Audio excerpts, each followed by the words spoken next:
Good morning, everyone, and welcome to our Social Care Forum, Reducing Agency Spend, a how-to guide from Cohesion. I'm Amanda Marquez, and I'm an owner and director of Cohesion. With me today, I have Dave Beasley, our Social Care Talent Director. But before we get started, a few housekeeping points. We are recording the event and we'll distribute a link and the slides. Could you please go on mute during the webinar? And we will also collect and ask questions at the end of the presentation. So if you could put your name and organisation into the chat, we can refer to you appropriately. Dave and I are going to be sharing our insights with you today about how you and your teams can all support the reduction of agency spend. Both Dave and I, like the rest of the team at Cohesion, are social care specialists. Dave's been working in recruitment since 2006. And in his role as Cohesion's Social Care Talent Director, he makes sure that we're using best practice in all areas, as well as staying abreast of the latest methods in social care recruitment. Dave regularly speaks at both the NCF and Care England conferences and has contributed to a number of NCF, Care England and Skills for Care initiatives. I've worked in recruitment since 1996. And have worked in pretty much all recruitment settings, temp, perm, managed service, and RPO. So between us, we've overseen projects and ongoing recruitment and workforce solutions that have saved our clients significant sums of money and helped them to reduce their reliance and exposure to using agency staff. For those of you who may not know us well, we deliver recruitment and workforce solutions across all care settings, as well as running early talent programs for some of the largest UK corporates, which puts us in a really strong position to share our data and insights with you. I'm going to hand over to Dave now to talk through the current cost landscape of social care. Thanks, Amanda. Good morning, everybody. So we thought it'd be useful to reflect on the current cost landscape. And assuming that most of us have lived and worked through the last few years and have experienced firsthand the challenges that COVID brought, on top of what was already a really challenging labour market, it won't be news to you that costs have risen, whether it be energy costs, wage costs, recruitment advertising costs, to name just a few. And of course, due to shortages in labour, agency costs too have spiralled out of control. So while COVID times saw care providers eradicate temp use, whether that be through flexible contracts or while there was restrictions on movement between settings, temporary activity has since gone through the roof. Last year, Care England commissioned a survey and shared the results of 95 different providers using agencies during this time. And it highlighted that 78% of respondents were using significantly more agency staff. 88% were finding it harder to book them. 86% said their cost of agency staff had increased since April 21, and 3/4 said they had to contact multiple agencies to source agency staff. Providers are closing due to rising costs, so reducing them where possible is absolutely critical. Back in July, we saw Skills for Care updated size and structure reports, and you could argue there was a glimmer of hope with the sector vacancy rate reducing, but we do still have around 152,000 vacancies on any one day. International recruitment seems to have firmly impacted, and I'm sure, like us, you're seeing a high percentage of applications from overseas workers. But let's face it, the route is costly, it's complex, and we need to ask if this is a sustainable source for our organisations. Early retention is good, but for how long? Now, before we move on to our top 6 areas of focus, we really want to make the point that agencies play an important role in the sector. There are lots of credible agencies that add value and perform a necessary service when required. The danger lies when the risk of using temporary staff are not managed effectively. Right, so we're now going to share our top 6 recommendations that everyone in your team and organisation can support to contribute to. Back to Amanda now for our first area of focus. Thanks, Dave. So, no surprise that temporary workers is up first on our areas of focus. In order to have an impact on reducing temps, you need to first understand the current situation. In particular, where and how are you using them? What does your current spend look like? How many hours and shifts are being booked? How does this compare to last year or last month even? By doing this, you can then move on to think about what the ideal is, where the gaps are, and what actions you need to take. So let's have a look through some of those key headings. First up, how many temps are you using? What is it costing you? Where are the temps? What services are they in? What jobs are they doing? And how long have they been there? Do you know how many agencies you're using? How they work? How good they are, both the recruiters and the temps that they're supplying?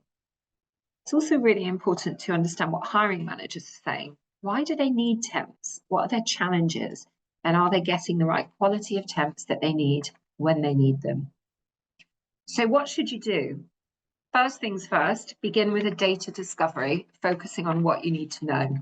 This is critical, and it involves sending a spreadsheet to the agencies that you're working with, asking them to add all current temporary workers and provide all the detail you need around their job, tenure, location, and charging for all of their existing temp workers.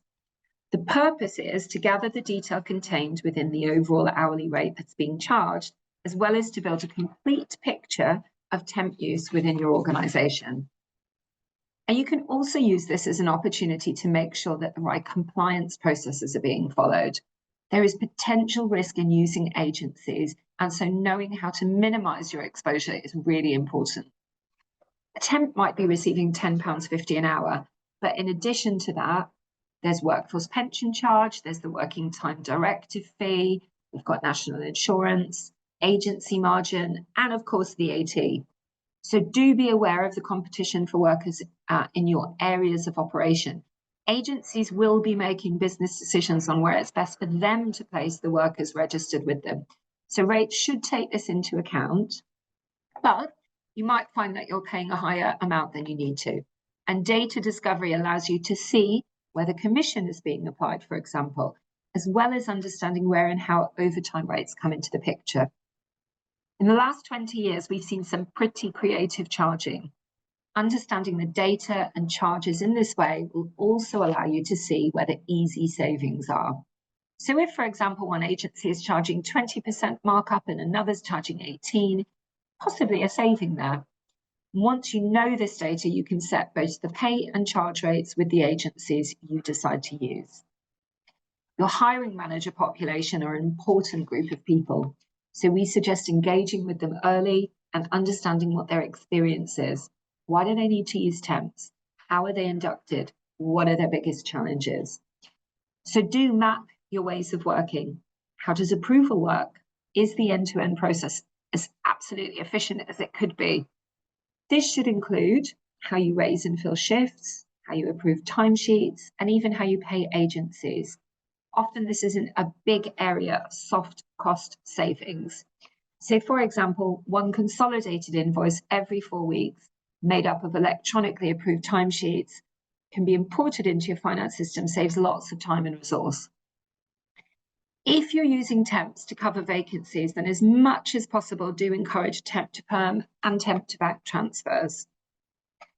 Local population and demographics can often be a contributing factor in the ease or difficulty of permanent recruitment. So another helpful activity is to look at where your permanent workers live within a radius from their service or home at the beginning of their postcode, and compare this with where your temporary workers are travelling from. Agencies can give you the first part of the postcode to allow this, and your HR team will have the information for the permanent workers and bank staff. This exercise can give a really good insight into where you could or should be advertising for workers. Managers and frontline staff should also understand the impact of using temps, as well as the pressures that are in the sector.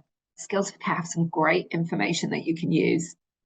Last year, the labour market was really tight, and we saw fill rates of permanent jobs fall across the sector, which made it more difficult to persuade temp workers to take a permanent position. This is absolutely changing now, it made it more difficult to persuade them last year, but now there is an opportunity to reduce agency spend in this way. seen temps as an important route into the permanent or flexible workforce, and managing it appropriately with a structured pathway can have a real impact on the volume of workers being used. There may be some myth busting to do with temporary workers and some negotiation with your agencies, but this is an area of savings. Agencies typically agree a 12-week no-fee transfer, so understanding who is about to reach that point is also important. We support managers with frequently asked questions, as well as making sure that temporary workers understand what taking a perm or bank contract means. It can be a common misconception that they will be worse off, and this is not always the case. You should also consider the best way to manage your supply chain and what technology is best. It can be done manually, can be done internally, or you could explore an external model such as a neutral vendor managed service. And you can automate the process as much as possible in order that you can see the data that you need to track the progress on reducing overall spend. Our technology is bespoke to social care for both temporary and permanent recruitment, and it's a key thing in what we do in helping to make us successful. So who are your key stakeholders? When it comes to temp use, everyone is a stakeholder, from making temps feel comfortable to enabling transfers to bank or permanent contracts, to understanding the impact that every hour has on costs. From the CEO to frontline staff, everyone has a role to play. The leadership team need to set the agenda. While temps will very often need to be used, it should be managed, understood, and controlled as much as possible. The finance team will be able to monitor spend and share the detail needed on the number of agencies you're using, the number of hours that are being booked, and your overall costs. Recruitment and HR have an important part to play too, managing appropriate transfers, engaging with hiring managers and agencies, and doing all of this in a really timely manner. And of course, to have a fit-for-purpose recruitment strategy in place. Managers are core to the success in identifying good workers from agencies and being as flexible as possible in offering alternative contracts, whilst also supporting the recruitment team by being as flexible as possible in interviewing and assessing those candidates that come through the permanent recruitment process. So if you're holding out for a driver for a permanent frontline role, but you've got a good temp covering it, but they don't drive, we'd suggest, can you be more flexible with the permanent brief? Maybe offer that temporary worker a role. Managers and frontline teams can also point out the benefits of joining the bank or accepting a perm or short-term contract. Ultimately, though, they need to understand the impact of the additional cost to attempts that are being used. This is all money that is not being used to improve the lives of the people that you support. So how can everyone contribute? Support the right culture. Dave already mentioned that we believe temps are necessary a lot of the time. But if you're using a lot and you want to persuade them to work with you on a permanent basis or in your bank, then you need to treat them appropriately and be as welcoming as possible. Offer hours to permanent and bank staff first. This also delivers savings. Championing a flexible and positive permanent recruitment process may seem like an odd point to say, but having a top-class permanent recruitment process will reduce your temp spend because you'll be filling more jobs faster with better talent that stays longer. Social care providers, in our experience, tend to use banks differently, with individual managers looking after bank workers that, in most cases, are specific to their home or service. We know that the workforce is looking for flexibility, and working on a bank can give that. And we know that there are lots and lots of underrepresented groups in the social care workforce, and bank can be a really good route in. So for older workers and for younger workers who might be studying. So the starting point is, what do you need to know? So we'd recommend starting with what is the size and utilization of your existing bank. So how many people are on your bank and how many are working in any 1 month? And what are the average numbers of hours or shifts that they're picking up? That's going to tell you what the opportunity is. So for example, you might have 50 people on your bank, but only 25 have worked over the last 3 months. So your first opportunity is to see if you can maximize and increase the bank hours and shifts being taken by bank workers amongst that cohort that you've already got. And Then you can think about maybe needing to recruit more later. So how does the bank work now? And how many hours of bank are booked a month in comparison with how many temp hours are being booked? So we like to look at it, if you have service A and they're booking 100 shifts a month with agencies, how many shifts a month are being filled with bank workers? Again, that's going to give you the opportunity. And how is the process managed now? So is it by contacting bank workers and finding out when they can work? Is that done ahead of time? Or do you start pulling through a list at the point that someone's phoned in sick? That can have an impact on the results that you'll see. How long does it take? And at what point do you contact agencies? And a lot of the things that you need to know are similar to temp workers. So what should you do? We'd recommend establishing ways of working, and this should include any requirements for shifts going to bank workers first before being released to agencies. Consider who is best placed to manage, engage, and grow the bank operation internally, because manual processes often result in a lower utilization of workers, and kind of makes sense. If a manager's looking after their own list, someone's phoned in sick, they call a couple of people, they leave a message, they need to fill the shift, they're going to call an agency. Completely understand that. But we recommend making sure that you understand the circumstances, the preferences, and the capability of all the bank workers that you have at the moment. And in our opinion, the best way to do that is to have someone responsible for managing your bank, either internally or externally. It needs to be run a little bit like an agency with a team or a person responsible for it, staying in touch, engaging with the workers, as well as recruiting when required or having a dotted line into the recruitment team. Having this done centrally means that you can maximize the bank and where possible, move resource to locations where they can get to and where it's needed. If you're interested in a case study of where an internal bank is managed really well, there's one on our website from Avanti Care and Support, who were a guest speaker at a previous social care forum. And maybe we can share it in the follow-up, Dave. Avanti have always managed this in-house, and over the years, I mean, they've delivered six-figure sums in savings. Paying weekly is also really important. So it can be a major blocker to move agency workers to bank if you can't offer weekly pay. So if it's something you're looking at, but you're not quite there yet, there are still ways you can offer it through on-demand pay. And while there are a lot of them out there, we'd recommend looking at WageStream. And the reason we'd recommend that is because it's backed by the Joseph Rowntree Foundation, and they're on a mission to bring better financial well-being to frontline workers. Again, we can share that link later if it's of interest, or maybe pop it in the chat. And do also engage with the local community. You could have years and years of positive pass-through while young people study for health, allied health professions, social care, medical, or other qualifications. And nowadays, more young people study close to home after further education colleges and sixth forms than ever before, which presents an amazing opportunity for a really stable bank.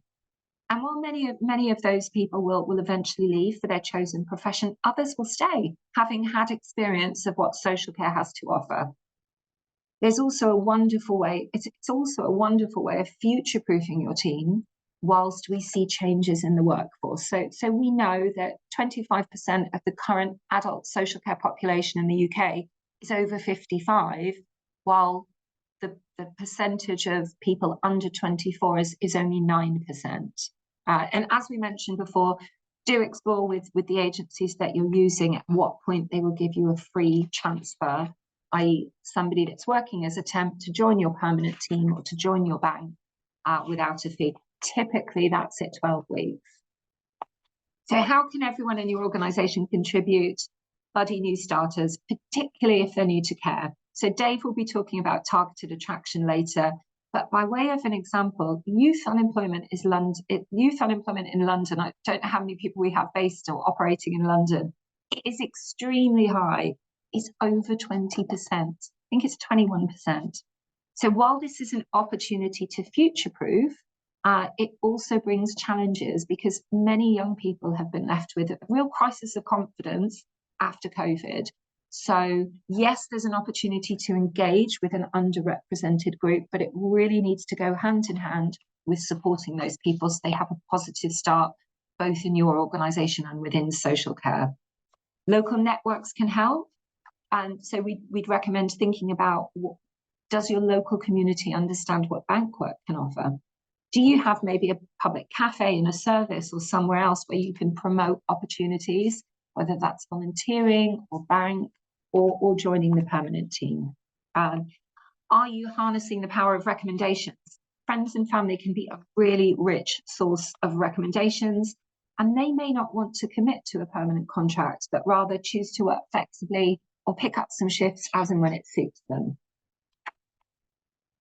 We'd suggest being flexible with the bank and tactical in how you recruit, manage and deploy bank workers. So making sure that wherever possible, you can use them in more than one location, getting them inducted, ready to do that. All of these activities will deliver more savings. And we've also mentioned permanent staff. It's worth asking, do your permanent staff, can they join the bank? Can they pick up extra shifts? How does that work? Is there enhancement for it? It could be a really cost-effective way of reducing temps and helping your team to increase their income when needed. And particularly at this time of year, I hate to use the C word, but Christmas ads are already out there on LinkedIn. They're already out there. So here are your bank stakeholders. Again, and this is becoming a theme, everyone is a stakeholder when it comes to making your bank work as effectively as possible.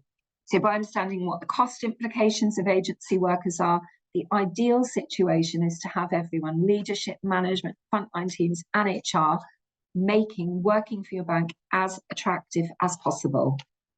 Next slide, please, Dave. Okay, so to bring to life all these savings that I keep talking about, this slide shows the difference between paying for an agency worker and paying for a bank worker. And it's over £6 an hour, approximately £228 a week. So when you start to look at the possible savings at scale, there are plenty there, even if you're paying for an internal team or for external help.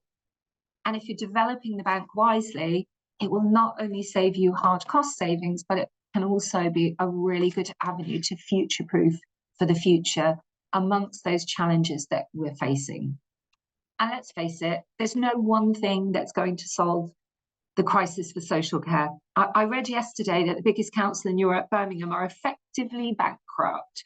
So not an ideal backdrop, to say the least, but there are things that we can do. And if you'd like to talk to us about how we can help mitigate your agency exposure and amplify your bank, drop me a line. We'd be happy to discuss it. But now onto technology and data. Why are we talking about technology and data? And we're doing it because tech enables and data informs, and both play an important part in reducing temp spend and powering a successful permanent recruitment process. So what do you need to know? You need good data and management information on all things recruitment and workforce, i.e. bank, temp and permanent recruitment. Good management information will allow you to see issues, will allow you to intervene, to measure progress and targets, and it will also allow the organisation to understand what is happening in different locations. For example, we fill approximately 95% of temp shifts that have been raised this year, where we manage that for our clients. And for permanent recruitment, we know that approximately 70% of people that are interviewed for frontline roles on a permanent basis are going to be offered a job. And that really helps us to plan with our clients how many people we need to have in the pipeline, how many interviews we need to book, and what that needs to look like. Often organisations only understand retrospectively what they've spent on temps. It can be a surprise when the bill comes through. So good technology can show you what shifts are being raised and approved and where in real time throughout the organisation. So what should you do? Absolutely invest in the right technology solution that enables reporting for each part of your workforce.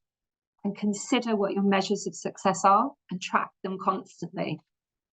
Time to final interview, it's a great example. It's often the most challenging, but it can have a really big impact in permanent starters, which of course helps to bring down additional temp use.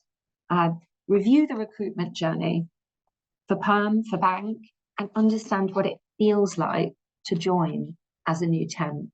And you can also ask your agencies for feedback on what their temporary workers are telling them. So is the technology enabling and appropriate, and is the process fit for purpose? So we use data, research, and evidence to support the recommendations that we make and improve the results that we deliver. But we do believe, we strongly believe, that social care recruitment and all recruitment needs a human touch. But there are elements that AI can help with, in particular to make the permanent recruitment journey even more efficient. We've used AI to increase the candidate pipeline by introducing the ability to book your own interview slots after answering some basic screening questions. That is for permanent recruitment. So you need to be constantly looking at reviewing the recruitment journey for incremental improvements. Another one to consider is references. When do you ask for them? You don't really need a reference unless you offer somebody a job. And of course, at that point, you need to take the references. Often references are asked for at application stage, which candidates tell us and we can see is a total turn-off. So do measure where candidates fall out of your recruitment journey, and you should be able to do that through your ATS system and design an intervention or consider if you need to change the process there. So how can everyone in your organisation contribute? One of the biggest reasons for using temps is the inability to recruit enough permanent staff. So again, having a really best-in-class process and technology to underpin it will ultimately bring that agency spend down. Do look at your data regularly and consider what it's telling you. So for example, where you see high temp spend, you may want to reconcile how many active bank workers you have for that location. And increasing the bank workers may well be the outcome that you decide on to reduce the spend in that area. You can also do a mystery shop, find out what local agencies are saying about you, or try applying to one of your own jobs. It can be a really eye-opening experience. Once again, most stakeholder groups have a role to play with data and tech to bring down temp spend. And in relation to this area of focus and our experience, being able to measure those cycle times and conversions while delivering a swift and efficient process is really critical to success. So we finished a project earlier this year where we removed most of the temp spend for a really tough region for an elderly care provider. And while there were other measures of success and things that enabled that, accurate data and good technology were really critical to being able to deliver that. Right, I'm going to hand over back to you now, Dave, to talk about our area of focus 4, targeted attraction. Thank you. Thanks, Amanda. Right, so targeted attraction, and what we mean by this is how you attract and engage with potential candidates. We're going to keep this guide practical without veering into marketing and EVP. We just don't have the time today, but if you do want to explore and hear more about EVP, definitely link in with one of our trusted partners at Dawson Walker. Again, another speaker at one of our previous forums, and again, we'll ensure we include a link to their information as part of the follow-up. So the majority of what we cover in this area is for permanent and bank recruitment, no surprises. We believe that targeted attraction is even more important for social care because less than 40% of entrants each year are new to the sector. We've got a shortfall, as we've explained earlier. We know that not enough candidates have identified social care as part of the economy that will give them that fulfilling career. And so what they hear, what they see, what they read, what they experience when they come into contact with us as a sector is really critical. Right, so first of all, what do we need to know? Well, we need to know the groups that exist in your workforce now.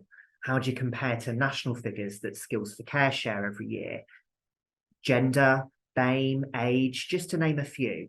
And understanding that current workforce will help you to put in a plan to secure a healthy pipeline of employees for the future, and ultimately help to reduce that temp spend. You need to know where your target audience hang out, both online and offline. Have you asked your current high performers this very question? And you can also visually collate their postcodes in order to produce a heat map and help you understand your catchment area. You need to know what your candidates want to know. So, for example, why is the job rewarding? Young people in particular really want to know how you deliver positive social impact. And most candidates want to know what training and development is available. They don't want to be reading adverts, a list of, you must have this, you will do this. And you need to know what works for you. So, for example, where do you get your applications from? How many do you receive? How many of them actually result in an offer and a start? Do you have particular success in local areas with walk-ins? All of this will start to paint a picture of what the current state of play is. Referrals are a really good source of applications. And we absolutely recommend looking at CareFriends, an online app for employee referrals. Many of you will know Neil Eastwood, founder and CEO of CareFriends. He talks really succinctly in Saving Social Care in both first and second edition about the power of your employee networks. So typically employee referrals will stay longer and they will help you to reduce turnover and of course temp spend as well. So what should we look to do? So first of all, set up what we call early talent programs. And what do we mean by that? Well, offer work experience, summer placements, flexible jobs for while students in college and uni are looking for extra work. And why do we need to do this? Well, we mentioned the high amount of vacant posts. We know there's a rising demand due to our aging population. Over 25% of our workforce is 55 or over. Less than 10% of the workforce is 24 and under. And of course, there are 100,000 less 18-year-olds each year. So it's hard, but it'll be even harder as things go on. So we absolutely need to start that planning for our future skills gaps that will inevitably open up when the current workforce starts retiring. There's specialist and specific support out there. Organisations like the Institute of Student Employers, UCAS, the Association of Colleges are absolutely out there and can offer support. You can offer work experience now. That can even be virtual. Yes, we're out of COVID, but absolutely there are sectors still offering virtual work experience. We've got a great suite of online training and options available for people to access what it means to work in care and support online. But you can also bring it to life at the weekends or in holidays in person too. And you also need to think about influencers, so parents and guardians. They will absolutely influence early talent decisions and areas that they get into. So make sure you're considering the messaging to parents and guardians too. Communication, you know, how candidates want to be communicated has massively changed. Some respond much better to a phone message, so an SMS, WhatsApp. Others will speak to you on the phone, but measure what works best for your candidates and make sure you've got the right methods deployed. And use the right language as well and vary it. Talk to different groups in your workforce. Get them involved in the messaging that you're taking to market. Would it interest them? Would it make them apply to a position with you? And as Amanda mentioned, you know, apply for a job in a particular home or service and compare it to the ads of other providers in your area. Does it stand out? Are they going to apply to you over others? Care and Support Jobs is featured on the slide. It's a site that was it's owned and developed by ourselves in order to not only showcase job opportunities, but also educate candidates and advocate for the sector. We've got over 3,000 jobs on the site at the moment. Traffic continues to grow. We had almost 7,500 job views alone in August. So it's really growing month on month. We invite all employers to take part and have a profile on the site with no cost. We also invite you to take part in our monthly spotlight, where you get your own blog and we can feature your jobs. And again, there's no cost to that. So do get in touch if you want to hear more about that. So how can everybody contribute? Definitely share stories in relevant social media channels, share positive experiences on review sites. People absolutely look at those Indeed reviews and Glassdoor reviews.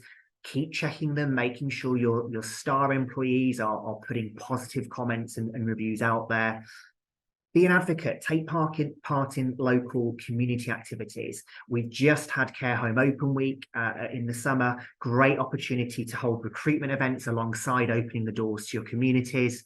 One of our clients is going to be opening up for bonfire night and planning to hold a recruitment event alongside that. So think about those activities and events that can be supported by recruitment activity too.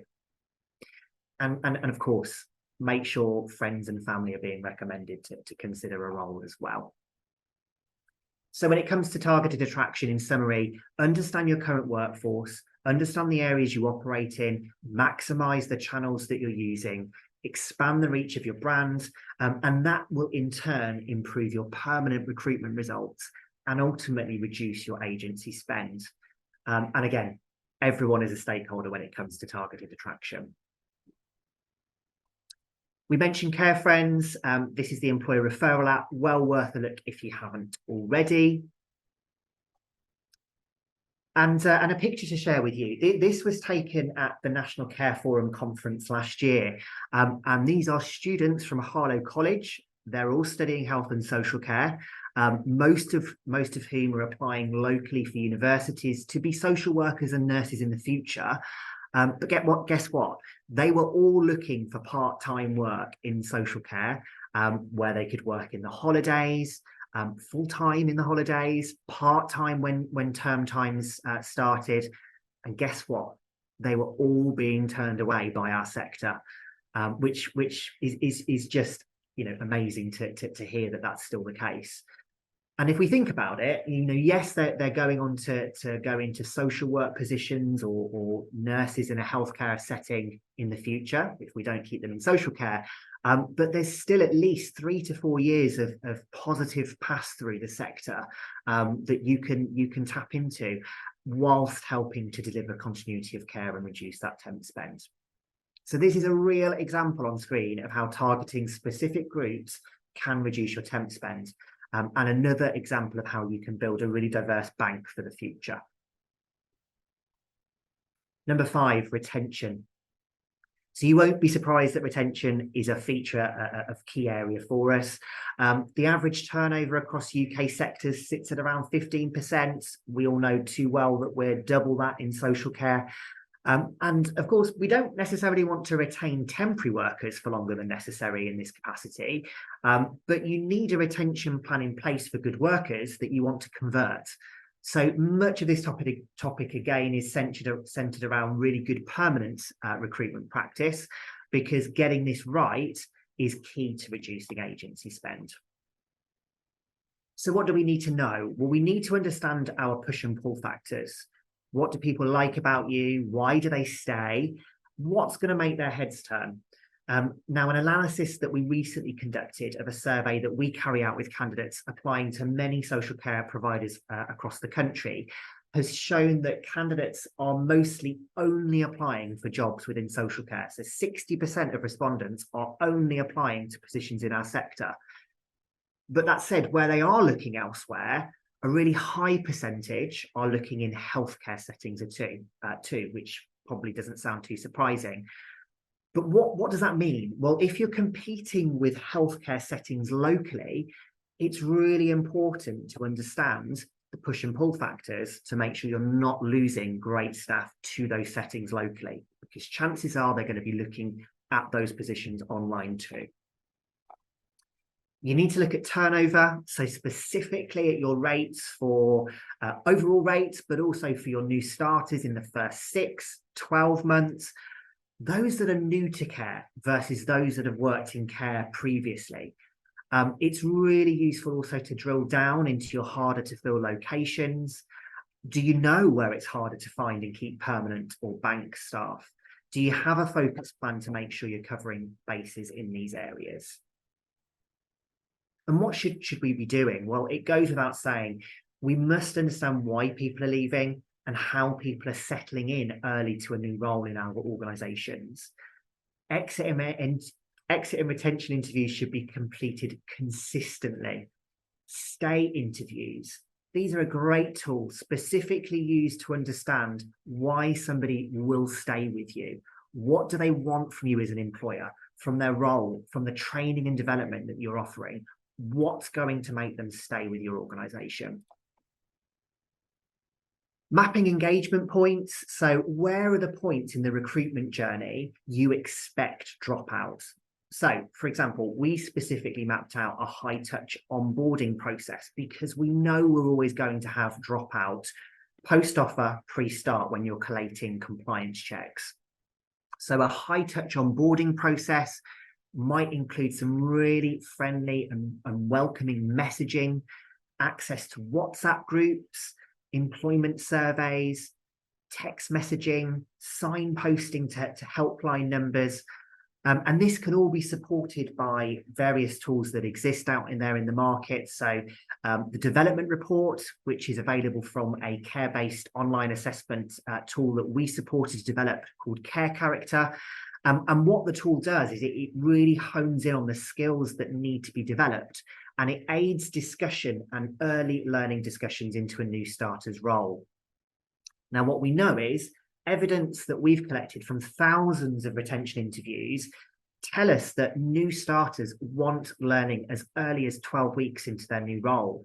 So things like adding learning, online learning into your recruitment and onboarding process, if you're doing that really early on, brilliant, you're starting even sooner to that learning journey.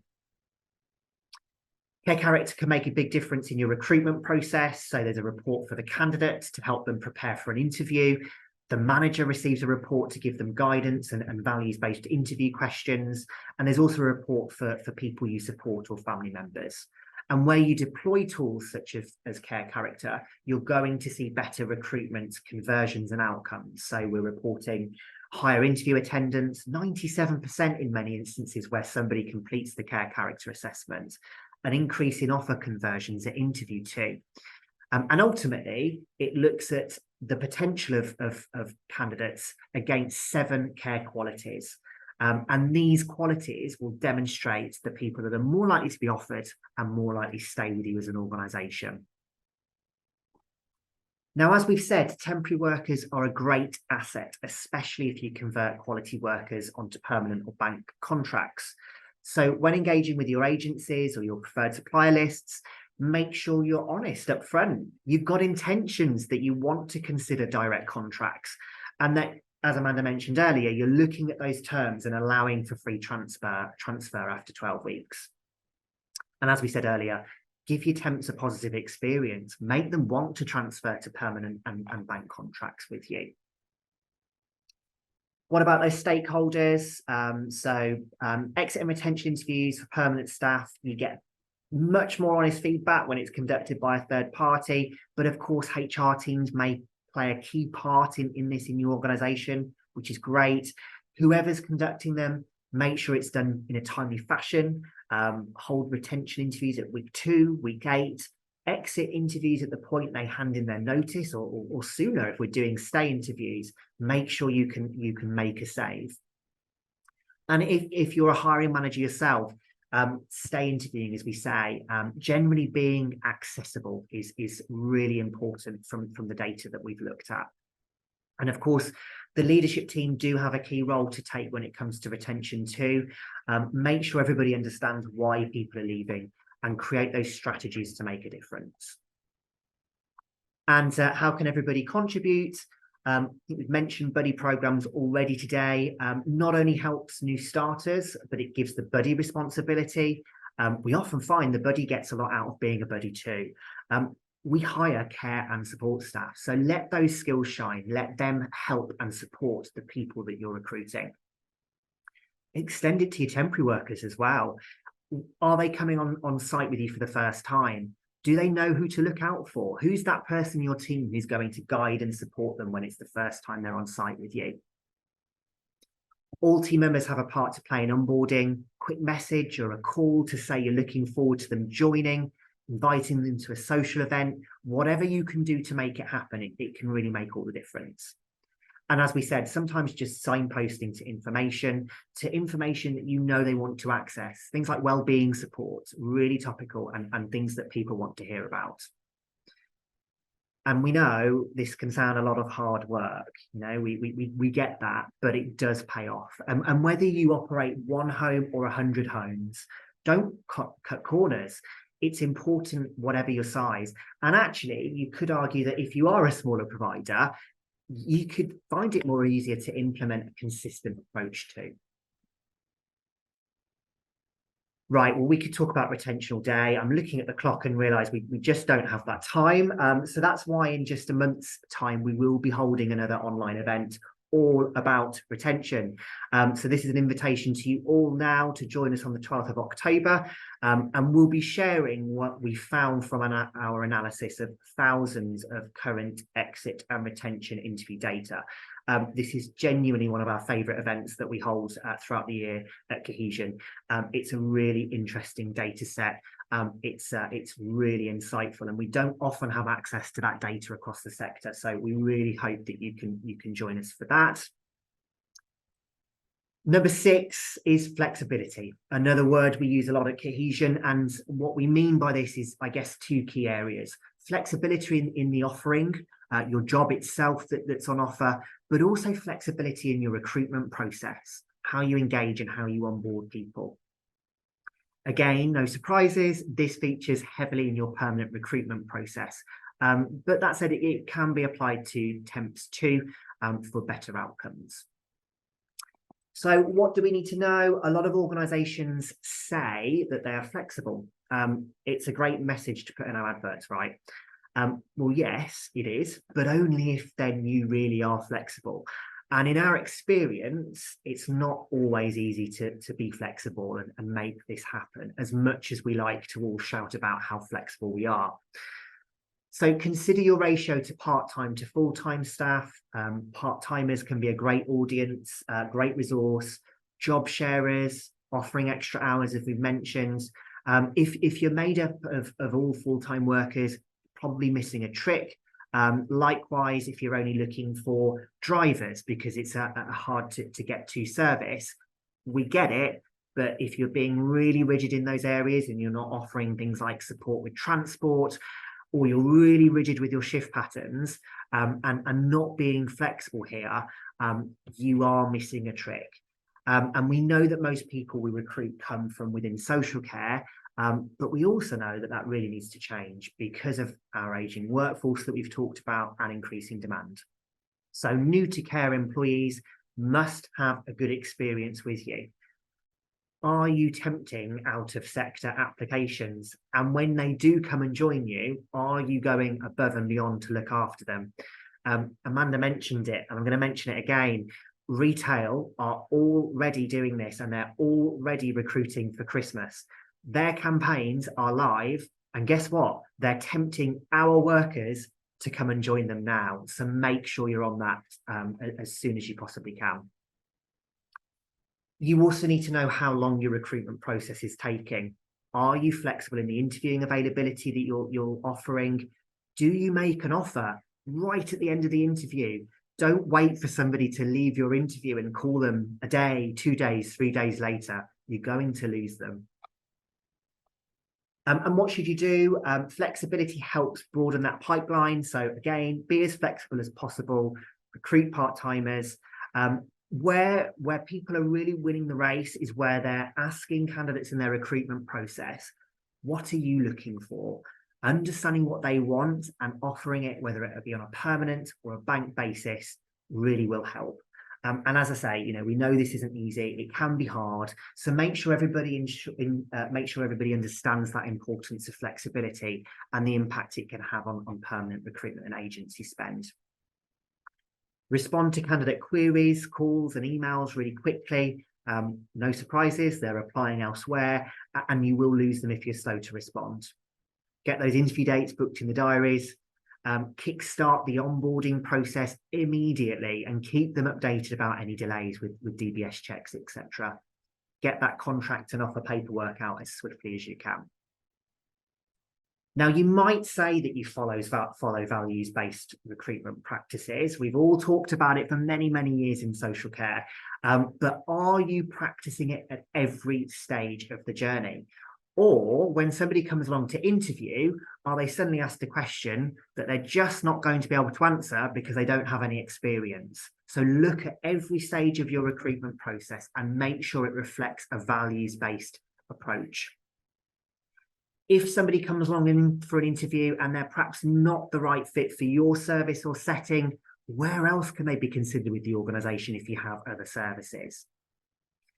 And of course, new starters need time to get to know you and your ways of working. And that's true for both permanent and temporary workers. So when you bring in a new temp, make sure they get a good experience, make sure they have access to that good induction, and consider bringing them in earlier than the shift starts to help with some of that learning journey. Of course, not all temps will want to convert to a permanent or temp contract with you, but that doesn't mean you can't try. What we tend to hear is that they worry about not getting less hours because, hey, they're getting full-time hours through the agency, right? But if you can offer that through bank contracts and give them reassurance that they will receive that, or put them on a short-term contract with those guaranteed hours, if that's what they want, this is something that's going to really make a difference. Again, all stakeholders have a key role in flexibility. We tend to see a greater blocker at service level because, as I say, we totally get that shift planning isn't easy. And of course, you have to consider your current workforce too. So it really does need your leadership team to support this message, support the operational teams in really making a change here and making it happen. How can everyone contribute? So consider how you can involve others in the recruitment process. How can you upskill other team members to help with interviewing? So it's not just one manager conducting interviews. Involve the people you support or care for in the recruitment process. Can they get involved in a recruitment day and help bring that service to life? And where you are being flexible, shout about it. As I've just said, and as you all know too well, it's not easy. So if you're getting it right, believe me, this is a competitive advantage that you need to be bringing to life. And finally, make sure everybody knows to give that temporary worker the same welcome they would a permanent new starter. Give them that reason to want to convert. Right, we're doing really well for time. So that brings us to the end of our run through of what 6 areas of focus we think everybody should be considering to reduce temp spend. Really hope you found it useful. We'd absolutely welcome a further discussion useful. So if you'd like to explore any of these areas in more detail, access our resources, or would just like a chat, please do get in touch. I'll have a quick look down the chat. We absolutely will be making sure there is a link to the case studies we've mentioned. So the bank case study absolutely will be on the link that we share with the recording, with the partners and people in our network that we've recommended today. There will be a link on the site to access those too. So absolutely, we will include that. Right, thank you very much, everybody, today. If there's no further questions, yes, Dan will absolutely provide the slide deck too, and the recording, so you will have access to this. So please do share it within your organisation. Do get signed up for our retention event in October. And thank you very much for joining us today. Thanks, everyone.